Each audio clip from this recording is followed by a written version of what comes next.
With us now, Sarah Schwartz. She is the Executive Officer at the Jewish Council of Australia. Really appreciate your time. Thanks for having me, Leo.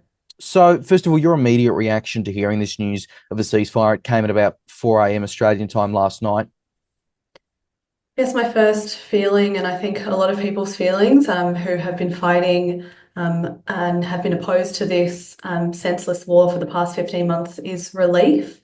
Relief that it seems likely that there will be a break for Palestinians as they have been relentlessly slaughtered over the past 15 months, and a hope for the future. I think there is also, and I have to say, a feeling of devastation as well, because the loss of life that we've seen and the destruction of Gaza by Israel has been shown to have been completely unnecessary and senseless. And there's there's a feeling as well of mourning for all the lives that have been lost in this senseless conflict. And also, I think the feeling is today the importance that any deal, and for us to really see, for us to really be able to grapple with what has happened, we need to now see the international community, including Australia, focus on addressing the underlying causes of this genocidal war starting in the first place, and that includes Australia putting its full weight behind accountability mechanisms, but also behind measures that see freedom and equality and justice for Palestinians. I'll get to Australia specifically in just a sec, but you make a good point there about the international community. It's been interesting seeing over the past 15 or so months how it's developed. And look, Israel kept pushing back at some of the international community, and they, I think, a lot of attacks on places like the UN and the ICJ and the ICC recently. Do you think there has been, just from your observations, a turn in potentially how the international community views what happens in Gaza, in the West Bank, in Israel? And are you optimistic that could lead to a better future and ultimately a resolution to this conflict? Absolutely. I think there has been a market change. I think it's been too slow in terms of what we've seen from Western governments, such as the US and Australia, who have, who still maintain relationships with Israel. But I would say, in terms of the international community, we have seen, Israel is before multiple international tribunals. There is an arrest warrant out for Netanyahu. That's really important. It is before the ICJ on charges of genocide. And we've also seen, really reputable international human rights organizations like Amnesty International, like Human Rights Watch, releasing incredibly detailed reports documenting and making findings about the war crimes that Israel has committed, including the crime of genocide. And so we've seen, and in addition to that, we've also seen mass global movements in support of Palestinian freedom and justice. And so there is hope, I think, at this stage that, this ceasefire deal will be the first step and will be the beginning of seeing those the true full human rights for Palestinians. I really hope that the international tide is turning. I think it is.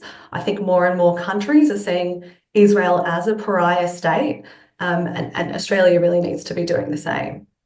Obviously, on the realistic end of things, there are going to be so many people, as I think, is understandable, who are, devastated right now in Gaza. And you wonder whether that's going to make things harder for potential resolutions, but also on just the Israeli political side of things. Benjamin Netanyahu's been in power for most of my lifetime. In fact, he's and his cabinet, obviously, I think there were, I've seen some reports that maybe some of the further right members of the cabinet, are opposed to this resolution, and you wonder where that could go in the future. So it does look like it's still going to be really, really tough here. This isn't just something that can be fixed in the next 6 months or anything. No, and that's exactly right. We've seen, Ben-Gvir, other far-right ministers within the Israeli government saying that they'll do everything that they can to thwart this deal, to ensure that there is a, continuation of Israeli hostilities in Gaza.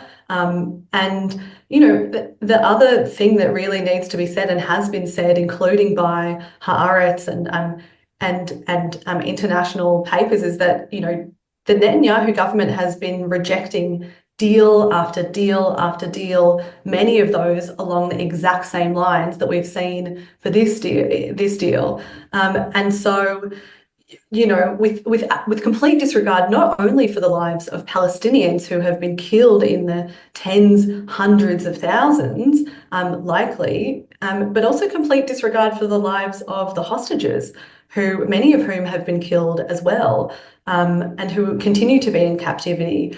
You know, those hostages could have been released months earlier, you know, if Netanyahu had accepted earlier deals. And so I think, you know, I think that there is that reckoning and within Israel as well, and there ought to be that reckoning.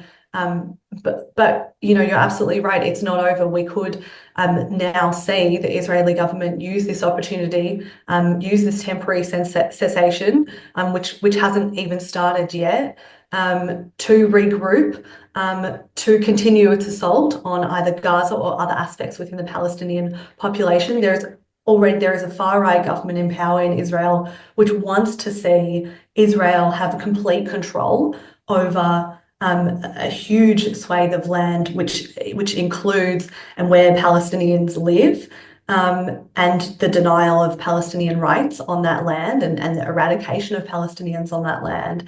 And so I think that really speaks to the fact that the international community can't simply step back and let Israel sort of, you know, determine for itself how it is going to respond after this ceasefire deal has been cemented. There needs to be a continuation of international pressure, including from Australia, on Israel, to ensure that that there is full justice and peace and equality for Palestinians, and that Israel stops its relentless violence against Palestinians. On the Australian side of things, obviously, you know, the federal government has copped, including from your own organisation, much criticism over its handling of this. It has been interesting observing over the past 6 odd months, possibly a shift. You know, there's been criticism from the coalition in regards to things like Australia's votes at the UN, and other positions that the Prime Minister has taken. Obviously, you know, they have the Prime Minister has at a certain point, you know, started pushing for a ceasefire. What do you make of just how the federal government has handled the past 15 months? And obviously, you know, they're still going to be dealing with and responding to what happens next. Yeah, I think that's a really good question. Look, you're absolutely right that we are seeing a slow shift from the federal government, and rightfully so. I think that it's clear to anyone who has been looking at this, that Israel is behaving in a way of a pariah state, of a state that does not care about international law, that does not care about the lives of Palestinians, and it doesn't even seem to care about the lives of its own citizens, in the continuation of this war. I think that it has been really great to see Australia shifting, particularly at the UN. But I think that where the Australian government has really failed is to implement material measures which were called for from very early on, including sanctions, including tangible measures such as the withdrawal of diplomatic relations with Israel, that would have really seen us be part of that exerting of pressure on Israel. And the fact that Israel is now susceptible to that exertion of pressure, you know, supposedly from the US, I think shows the power of international pressure. I do have really serious concerns about the fact that our Attorney General, the top law officer in Australia, is still meant to be attending and going to Israel next week, and in his words, to repair relations and to cement relations with a government that is before multiple international tribunals accused of the crime of genocide.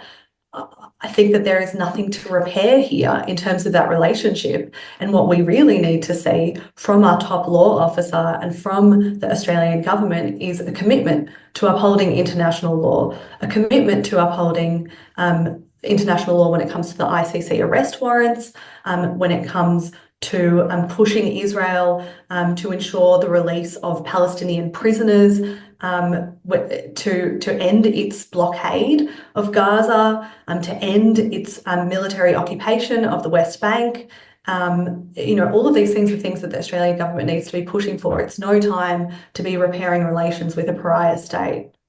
Just finally, I remember back in, I think it was May 2021, where there was that period of conflict, and then it stopped. And I guess, Israel and Palestine, to be blunt, dropped out of the news, right? People stopped caring at some level around the international community. We've seen so much protest action over the past 15 months, people speaking up about it who hadn't spoken up about issues like this before. Would you like that to continue more broadly, the fact that people are paying attention to what is going on? Because as we've discussed throughout this, it's not over. There's still multiple phases of hostage and prisoner swaps to go on. And ultimately, it doesn't end the entire Israel and Palestinian conflict. Yeah, absolutely. Look, I think that will continue. I think, one of the incredible things that we've seen in this moment is a groundswell of everyday people who have been, looking and seeing what has been happening to Palestinians. Our phones, my phone, your phone, they're flooded with images daily of Palestinian children being killed, mothers being killed, the dire state of the medical system in Gaza that Israel has completely obliterated. And people have been learning about the history of this conflict. They've been learning about the history of Israel's occupation of Palestinians, repression and violence against Palestinians. And I think that those people who have joined the movement now, which, I have to say, is one of the largest international movements calling for justice that we have seen, and certainly that I have seen in my lifetime. And I think it's that movement isn't going away anytime soon. And what we really need to see is governments and governments responding to that movement and taking it seriously and seeing that there a groundswell of people who say we can no longer exist where we make an exception for one state in terms of equality and democracy for one of our allies. We need to have consistency, and we need to consistently apply international law, consistently apply principles of democracy.